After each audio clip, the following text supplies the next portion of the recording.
Hey guys, आज की इस वीडियो में हम डिटेल में जानेंगे शेर, गज़ल और नज़म के बारे में। I know you guys must be thinking that we were covering diploma in creative writing और ये हम उर्दू में कहाँ से आ गए। वेल, आई थिंक भारत में जन्म लेने का सबसे बड़ा सौभाग्य यही है कि हम अलग अलग लैंग्वेजेस में लिखी गई पोइट्री से बहुत कुछ सीख सकते हैं। आप में से कोई भी ऐसा नहीं होगा जिसने कभी गालिब का कोई शेर ना सुना होगा। सिर्फ हिंदुस्तान ही नहीं, पूरे साउथ एशिया में नज़मों और गज़लों के शौकीन लोग आपको मिल जाएंगे। इसलिए आज हम बहुत ही सिंपल वर्ड्स में शेर, गज़ल एंड नज़म में क्या फ़र्क होता है ये जानेंगे। वीडियो को एंड तक ज़रूर देखिएगा। चलिए, हमेशा की तरह सबसे पहले शुरुआत करते हैं एम्स एंड ऑब्जेक्टिव से। हमारा एम है शेर को, गज़ल को और नज़म को अच्छे से बारीकी से जानना और कुछ वर्ड्स जो आज हम नए सीखेंगे उर्दू पोइट्री के साथ रिलेटेड, उनको रिवाइज करना। चलिए शुरुआत करते हैं सबसे पहले शेर से। शेर में तीन चीज़ें मैटर करती हैं, तीन चीज़ों को आपने ध्यान रखना है। सबसे पहले, शेर जो होता है वो 2 लाइन्स की पोएम होता है और ये बिना राइम के भी हो सकता है और राइम के साथ भी हो सकता है। जो शेर होता है वो खुद में ही एक कंप्लीट पोएम होता है, उसे और लाइंस की ज़रूरत नहीं होती है। शेर की खूबी ही ये है कि 2 लाइनों में ही पूरी बात को बोल दिया जाता है। एक बहुत ही बड़ी चीज़ को बहुत ही कम शब्दों में बोल देना ही शेर की खासियत होती है। सो आपके सामने एक शेर हाजिर है। बड़े लोगों से मिलने में हमेशा फासला रखना, जहां दरिया समुंदर से मिला दरिया नहीं रहता। सो ये एक शेर है जिसमें राइम तो नहीं है, बिना राइम का शेर भी हो सकता है, बट 2 लाइंस में बहुत ही खूबसूरती के साथ एक बात कह दी गई है। दूसरा शेर राइम के साथ है, जरा ये भी सुनिए। घर लौट के माँ बाप रोएंगे अकेले में, मिट्टी के खिलौने भी सस्ते ना थे मेले में। इस शेर में 2 लाइंस हैं, 2 लाइनों में बहुत ही अच्छा मैसेज कन्वे कर दिया गया है और सुनने वाले को समझ भी आ गया है और इसमें एक राइम भी मौजूद है। सो शेर में 3 चीज़ें मैटर करती हैं। 2 लाइंस की पोएम होती है, बिना राइम के भी हो सकती है और राइम के साथ भी हो सकती है, और शेर खुद में ही कंप्लीट होता है, उसे किसी और की ज़रूरत नहीं होती है, किसी और लाइन की ज़रूरत नहीं होती है। चलिए एक और एग्जाम्पल देते हैं शेर की, सो दैट आपको ये पता चल सके कि मिसरा क्या होता है। उर्दू में मिसरा भी, जो फर्स्ट लाइन होती है शेर की, उसको हम मिसरा कहते हैं। जैसे आपके सामने एक और शेर हाजिर है। रंजिश ही सही दिल दुखाने के लिए आ, अब फिर से मुझे छोड़ के जाने के लिए आ। सो ये हमारा शेर है और शेर की जो फर्स्ट लाइन होगी उसको हम मिसरा बोलेंगे और सेकंड लाइन को भी हम उर्दू में मिसरा बोलेंगे। शेर बेसिकली इंग्लिश में अगर ट्रांसलेट करें तो कपलेट को शेर कहा जाता है, बट इस कपलेट का खुद में ही अपना एक प्रॉपर मीनिंग होता है।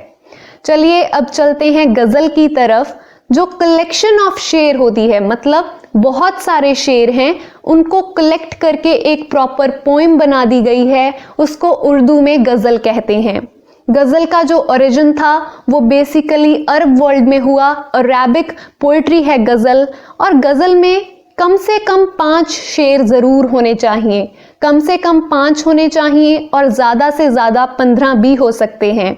अगर 15 से आप ज़्यादा कर देते हो तो वो एक अनदर फॉर्म ऑफ पोइट्री बन जाता है। उर्दू में उसको कसीदा कहा जाता है। सो गज़ल में कम से कम 5 शेर और ज़्यादा से ज़्यादा 15 शेर हो सकते हैं।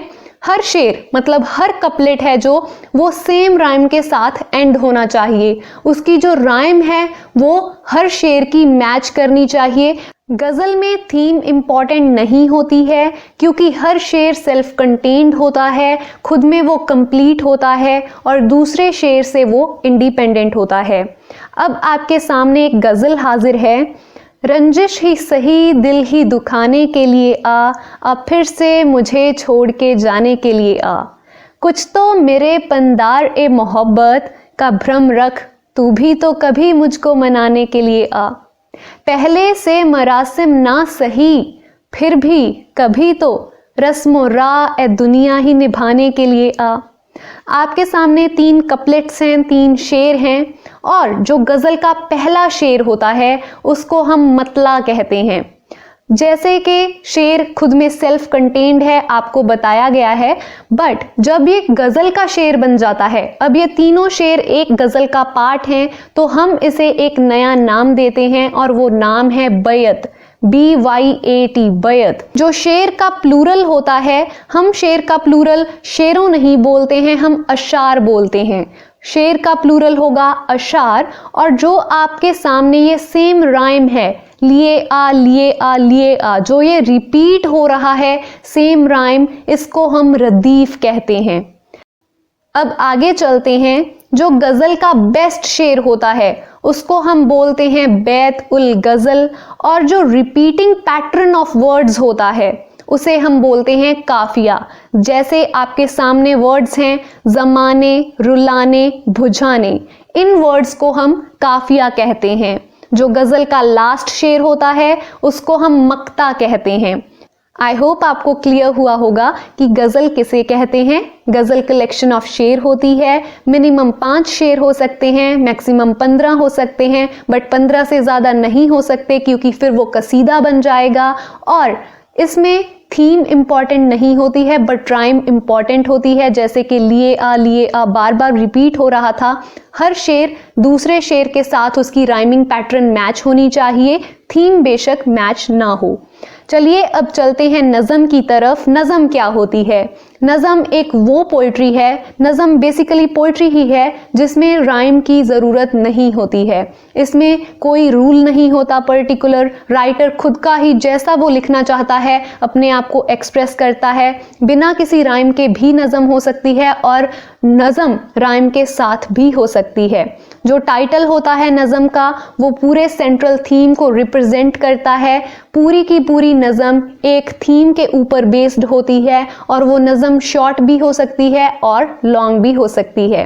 चलिए एक एग्जाम्पल लेते हैं नज़म की। बहुत ही फेमस नज़म है फैज़ अहमद फैज़ साहब की, हम देखेंगे लाजिम है कि हम भी देखेंगे, वो दिन के जिसका वादा है जो लौह अज़ाल में लिखा है, हम देखेंगे।